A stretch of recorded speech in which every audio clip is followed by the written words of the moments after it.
A former U.S. Secretary of State Henry Kissinger has passed away. He died yesterday at the age of 100. Kissinger served as National Security Advisor and Secretary of State for two presidents, Gerald Ford and Richard Nixon, wielding significant influence on world affairs. And joining us now to talk about Henry Kissinger's life and complicated legacy is Wesley Renfro of Quinnipiac. And Wes, let's start here. Henry Kissinger, widely regarded as a foreign policy guru, both during his time in government and after.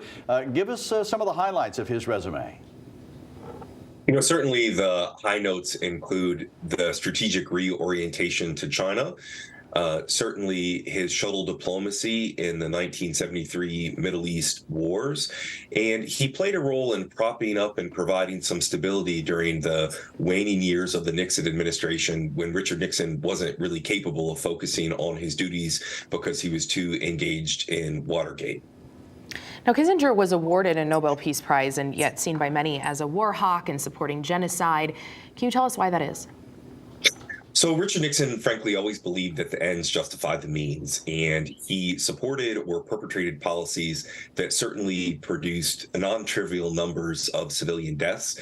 The most damning charge with respect to Vietnam is that he and Nixon slowed down the end of the war to give them a little bit of strategic breathing room, and that resulted in many casualties.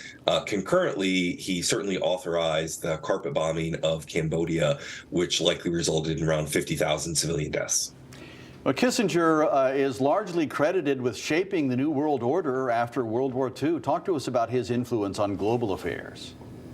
So certainly he's one of the more consequential secretaries of state in the history of the Republic. In the 20th century, he's probably second right behind Dean Acheson, who was President Truman's Secretary of State. You know, he is somebody who had a great big brain, understood geopolitics on international scale as well as anybody. But there are serious questions about the application of that with respect to morality. Mm-hmm.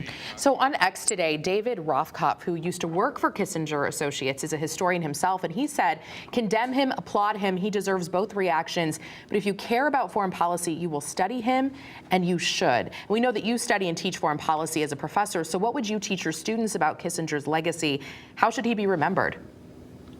Well, that it's complicated, and that certainly he is a brilliant man, and he's consequential. He's important. He affected many policy decisions in the 20th century. But I think that there's room to really push back on his legacy because he did so many things that people, I think, rightly object to.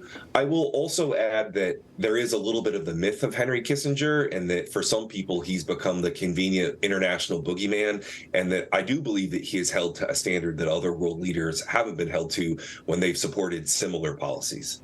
Interesting perspective there. All right, thank you, Dr. Wes Renfro from Quinnipiac. We appreciate your time. Thank you.